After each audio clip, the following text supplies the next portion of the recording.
We start here. Eskom has found a technical solution to extend tomorrow's deadline to update prepaid electricity meters. But it still requires customers to buy tokens before the expiry date. The tokens can be bought from any legal vendor. The final update can be then completed at a later date at an Eskom office. About 2 million prepaid customers are impacted. Now, for the latest on the rush to update electricity meters, let's unpack this with Daphne Mokoena, who is Eskom's spokesperson. A very good evening to you, Daphne. You were on the ground today. We've been seeing those snaking queues throughout the week, but also today. What's the latest? So thank you, Masan. Thank you, and good evening to your viewers. So the latest is that you would have seen that we issued a statement yesterday. Let me start there, because what we have, we had a breakthrough on our technology or on our online vending system where we could pre-generate the tokens for these zero buyers, because what we have left with in terms of the updating of the KRN2 meter, the KRN2 on the prepaid meters, is customers that are not buying. Mostly 99.99% is those customers that are not buying.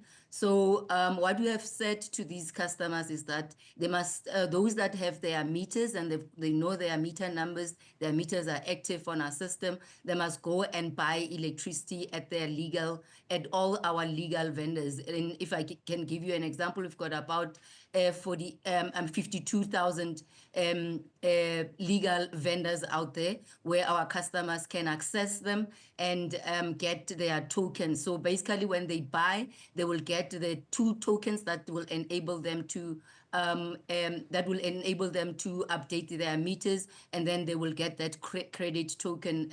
Key change token, credit token. So once they have uploaded all 3, then their meters will be fine, meaning that their meters will be moved to KRN2, and then they won't have to be bothered by tomorrow's deadline.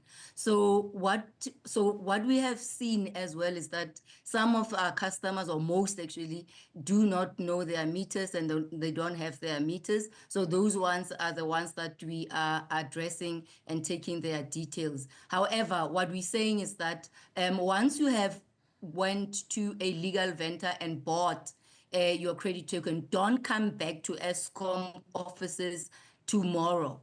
So that's the message. So today and tomorrow, go and buy as a zero buyer meaning you know that you haven't been buying from Eskom for a long period. So what you need to do, even if you bought once this week but you haven't bought for ages or for all those months or years, just go and buy from a legal vendor, your ShopRites, your USave, your SPARs, and your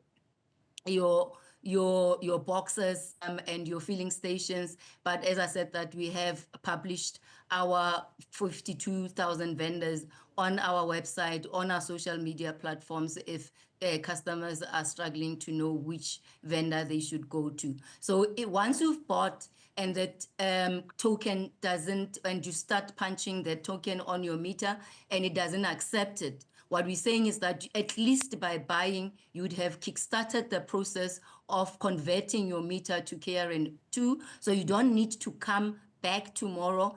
You need to visit, or you'll get an SMS, or you can also visit us later in the week, next week, after the 24th.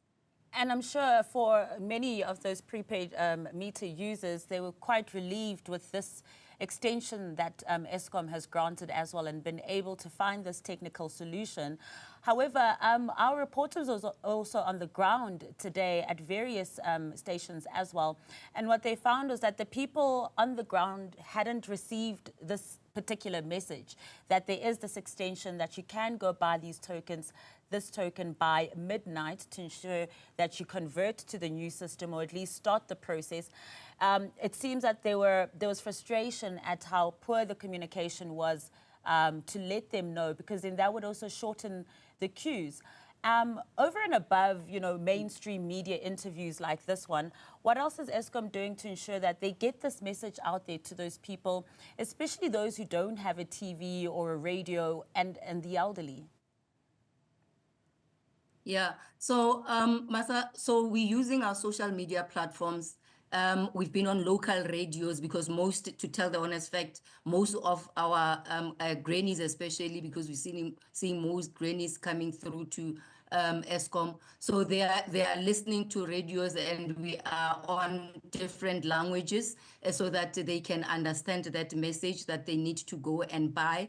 And we are also on our website as well. We have also posted, but the most, I think, means of communication, and we are on TV as well. I mean, for an example, today, as I've done a couple of interviews since from yesterday, most of the customers there could recognize my face and even call me by name because they saw me on TV. So surely they would have heard the message. But it's just that what I have picked up is that some customers were still hesitant of the message to say, do they still need to come? But we're still enforcing that message. And our teams are also out there with loud hailers telling customers that they should not come to our walk-in centers because if they've got the meter and they know their meter number, they must just go to the legal vendors and buy. If you don't have a meter and you don't know your meter, as I said, that those customers, we're saying we can assist you next week, but we're seeing that some that are there, we take their details and so that we can then send them SMSs. But all that we're saying is that if you don't have a meter, you know that you have breached, just go and buy if you know your meter number. But if you don't know your meter number, please also don't come. We will still address you from Monday and henceforth. The other frustration I just wanted to point out, Daphne, from the ground was the pace at which the officials were working and also the level of professionalism. We also heard from the elderly, grannies saying that, the way they were spoken to was also pretty harsh and disrespectful, but more importantly, that the pace was very, very slow as well. Does Eskom have enough personnel on the ground to deal with these large numbers that you're seeing? Yeah. So Masa, I think you also need to recognize the fact that we were dealing with 2.1 million zero buyers. We currently have dealt with about 500,000 out there. So what we have also done as well, and I mean I've been at the Diepkloof hub today.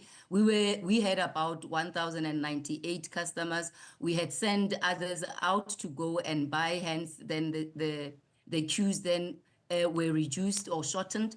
But when I left that hub, we had no one actually that needed to be assisted, and the queues were moving very fast. I was there on site, and we could actually, when I got there, I was actually told that the queue was up very long. I'm not sure if you know this, but it was up until where Sasol Garage is. And when I got there, it was actually half of that distance from our premises to that to the filling station. And when I left at about 6 o'clock or 5 o'clock, we had already actually dealt and addressed all the customers that were there. And as I said, that our strategy of also telling the customers to not queue at our offices and go and buy, and once they have bought, then they will come to our offices at a later stage. It also worked.